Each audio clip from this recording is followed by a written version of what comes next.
Гостеприимство ингушей – это, поистине, уникальное явление. В среде ингушского народа, гостю, если он, конечно, пришел с мирными намерениями, оказывается значимое уважение. Проявление к нему достопочтенного уровня гостеприимства возведено в абсолют. Допустим, когда над гостем нависла опасность, в данной ситуации обязанность каждого ингуша – прилагать все усилия для того, чтобы защитить и сберечь гостя, даже если это может грозить смертью. И если хозяин дома не сумел защитить гостя, то это считалось крайне позорным и бесчестным. Один из таких случаев, когда ингуши ценою многих жизней сберегли гостя, это укрывательство абрека из Чечни Зелимхана в начале 20 века в горах Ингушетии. Далее будут приведены доказательства на наличие фактов, подтверждающие укрывательство ингушами чеченского абрека Зелимхана, отказ его выдачи царской администрации, и последствия этому настойчивому отказу для целого ингушского тейпа.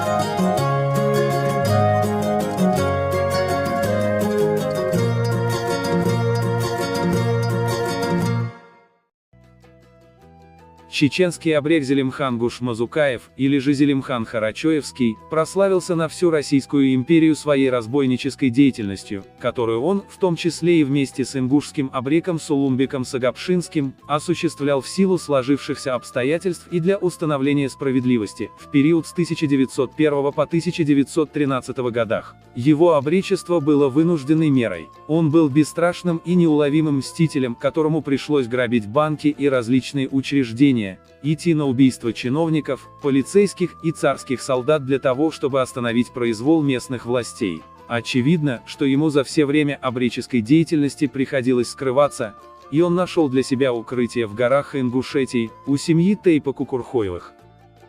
Когда представители местной администрации во главе с Георгием Андрониковым узнали местонахождение Зелимхана, царские солдаты окружили высокогорное поселение рода Кукурхоевых и приказали жителям аула Кок выдать им абрека, взамен обещая ингушам освобождение от уплаты налогов на долгие годы и установление для них различных привилегий и льгот. Однако, благородство и кодекс чести ингушей не позволили им выдать скрывавшегося от властей чеченского абрека, во что бы это ни стало. Старейшины аула собрались в одной из родовых башен и сказали, что, если они выдадут Зелимхана, то на века будут опозорены как хозяева, не сумевшие защитить гостя.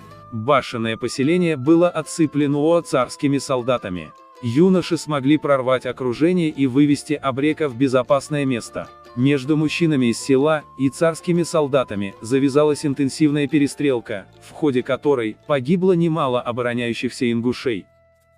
И вот, за отказ выдать им абрека Зелимхана, родовые поселения Кок и Нелх были разрушены, а все жители аула, включая женщин, детей и стариков, были сосланы в Сибирь.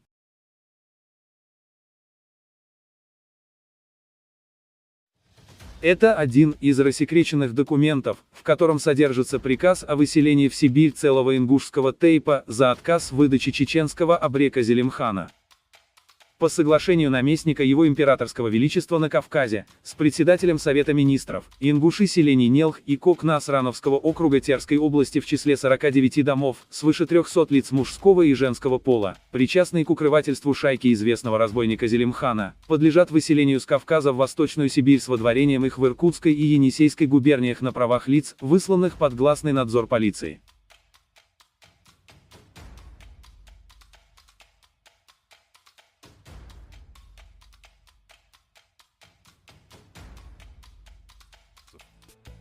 В нашей дальнейшей истории этот пункт будет иметь ключевое значение.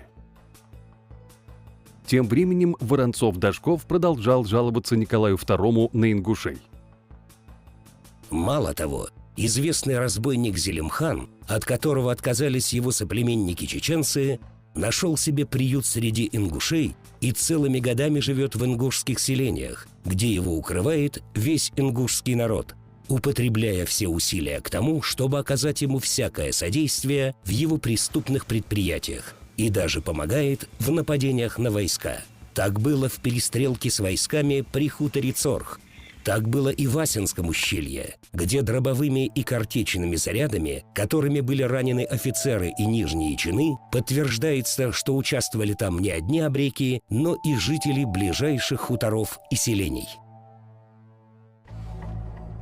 Тем временем в Ингушетии продолжались поиски абрека из Чечни. И к осени 1910 года военная администрация переходит в фазу еще более активных действий – карательных разгромов населения. 12 сентября 1910 года вся горная Ингушетия была полностью взята в кольцо войсками. Вся эта масса войска от селения Ней до Тианетского уезда окружила Ассинское ущелье, где и начался розыск шайки Зелимхана, продолжающийся безрезультатно до 16 сентября.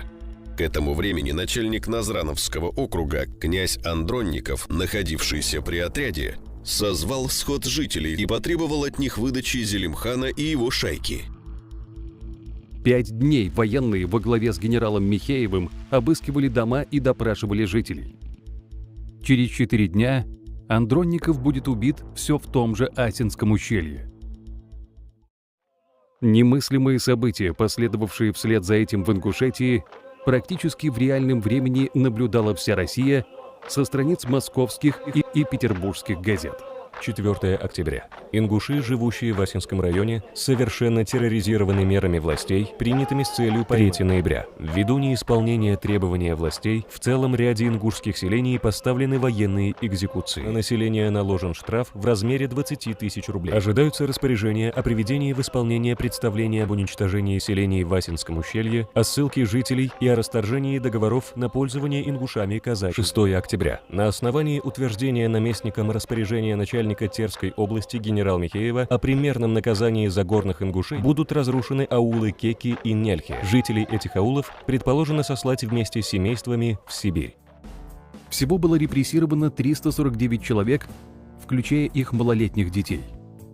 После 7-месячного заключения в казематах Владикавказского гарнизона они были этапированы на поселение в Сибирь.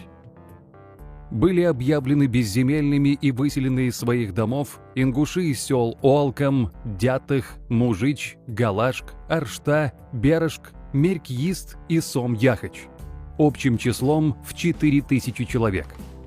При помощи специально созданных экзекуционных отрядов по всей Ингушетии было насильно собрано 40 тысяч царских рублей в качестве недоимок за пользование землями казачьего войска, что составляло свыше 53 миллионов современных рублей. С каждой ингушской семьи было взыскано по 25 рублей.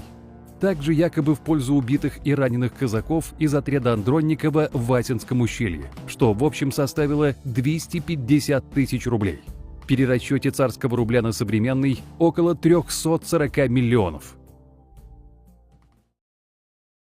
На этой фотографии, сделанной в сентябре 1913 года, изображен убитый абрек Зелимхан Гушмазукаев. Над трупом Гушмазукаева позирует командовавший его ликвидацией поручик царской армии осетинского происхождения Георгий Кибиров.